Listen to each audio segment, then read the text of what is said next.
হ্যালেলুয়া বন্ধুরা, আজ প্রভু যিশুর জীবনীর ওপর বলবো। আগের এপিসোড যেখানে শেষ করেছিলাম, আজ তার পর থেকে শুরু করব। একদিন গালিলের কান্না নগরে একটা বিয়ে হচ্ছিল এবং যিশুর মা সেখানে ছিলেন। সেই বিয়ে বাড়িতে যিশু ও তার শিষ্যদের নিমন্ত্রণ করা হয়েছিল। যখন সমস্ত দ্রাক্ষারস ফুরিয়ে গেল, তখন যিশুর মা তার কাছে এসে বললেন, এদের আর দ্রাক্ষারস নেই। যিশু বললেন, হে নারী, তুমি আমায় কেন বলছো কি করা উচিত? আমার সময়ে এখনো আসেনি। তার মা চাকরদের বললেন, ইনি তোমাদের যা কিছু করতে বলেন তোমরা তাই করো। ইহুদি ধর্মের রীতি অনুসারে আনুষ্ঠানিকভাবে হাত পা ধোয়ার জন্য সেই জায়গায় পাথরের 6টা জলের জালা বসানো ছিল। এই জালাগুলির প্রতিটিতে 80 থেকে 100 লিটার জল ধরত। যিশু সেই চাকরদের বললেন, এই জালাগুলিতে জল ভরে আনো। তখন তারা জালাগুলি কানায় কানায় ভরে দিল। তারপর যিশু তাদের বললেন, এর থেকে কিছুটা নিয়ে ভোজের কর্তার কাছে নিয়ে যাও। তখন তারা তাই করল। জল যা দ্রাক্ষারসে পরিণত হয়েছিল, ভোজের কর্তা তা আস্বাদ করলেন। সেই দ্রাক্ষারস কোথা থেকে এলো তা তিনি জানতেন না, কিন্তু যে চাকরেরা জল এনেছিল তারা তা জানত। তারপর তিনি বরকে ডাকলেন। তিনি বললেন, সাধারণত প্রথমে লোকে ভালো দ্রাক্ষারস পরিবেশন করে, আর অতিথিরা যখন মাতাল হয়ে ওঠে তখন তাদের নিম্নমানের দ্রাক্ষারস পরিবেশন করা হয়। অথচ আমি দেখছি তোমরা ভালো দ্রাক্ষারস এখনও রেখে দিয়েছ। এই প্রথম অলৌকিক চিহ্ন করে গালিলের কান্না নগরে যিশু তার মহিমা প্রকাশ করলেন, আর তার শিষ্যেরা তার ওপর বিশ্বাস করল। এরপর যিশু মা মেরি এবং ভাইদের সঙ্গে চলে গেলেন কাফরনাহুমে, গ্যালিলি হ্রদের উত্তর কূলে। এর কদিন পর চলে গেলেন জেরুজালেমে। ইহুদিদের নিস্তার পর্বের আর দেরি নেই।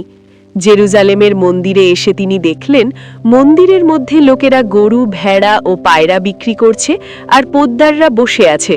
এরা লোকের টাকা নিয়ে বদল ও ব্যবসা করত।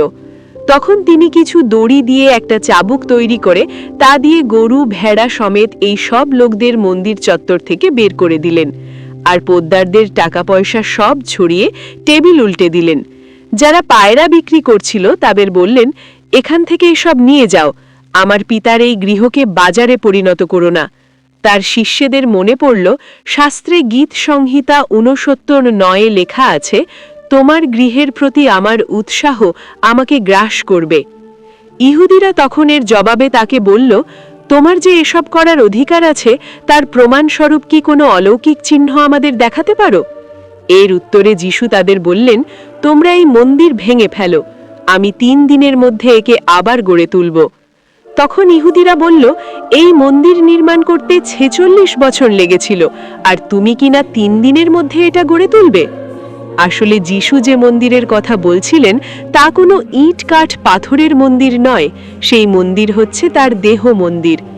যখন তিনি মৃতদের মধ্য থেকে পুনরুত্থিত হলেন, তখন তার শিষ্যদের মনে পড়ল যে তিনি এই কথাই বলেছিলেন। তখন তারা যিশুর বিষয়ে শাস্ত্রের কথা ও যিশুর বাক্যে বিশ্বাস করলেন। ইহুদি ভণ্ড শাস্ত্রবাদীদের প্রতি যিশুর রোষ দেখো। এ কোনো ব্যক্তিগত রোষ নয়, নয় কোনো পার্থিব বিদ্বেষ। তার এই ক্রোধ ভণ্ডামির বিরুদ্ধে, প্রতারণার বিরুদ্ধে, প্রাণহীন ধর্মীয় কৃত্যকরণের বিরুদ্ধে। এই ক্রোধ তার প্রেমেরই আরেক দিক।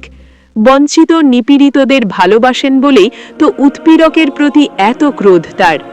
আর যে অত্যাচারী যদি একবার আন্তরিক অনুতপ্ত হয়, তাহলে সেও পেয়ে যাবে ক্ষমা, পেয়ে যাবে স্নিগ্ধতা, তাকেও তিনি ভালোবাসবেন। এ তো শুধু মন্দিরের পরিষ্করণ নয়, এ মানুষের মনেরও প্রক্ষালন। নিস্তার পর্বের জন্য যিশু যখন জেরুজালেমে ছিলেন, তখন বহু লোক তার ওপর বিশ্বাস করল, কারণ যিশু সেখানে যেসব অলৌকিক চিহ্নকার্য করছিলেন তা তারা দেখল। কিন্তু যিশু নিজে তাদের ওপর কোনো আস্থা রাখেননি, কারণ তিনি এই সব লোকদের ভালোভাবেই জানতেন।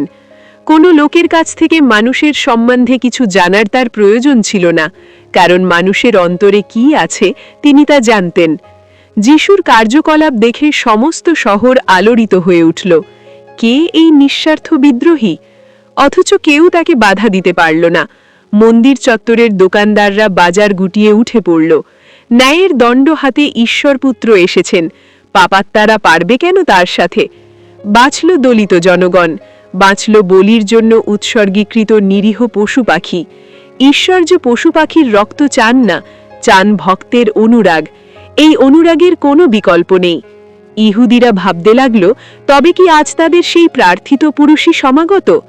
বন্ধুরা, আজ এ পর্যন্তই। পরের পর্ব নিয়ে আগামী সপ্তাহে শীঘ্রই আসব। আমেন।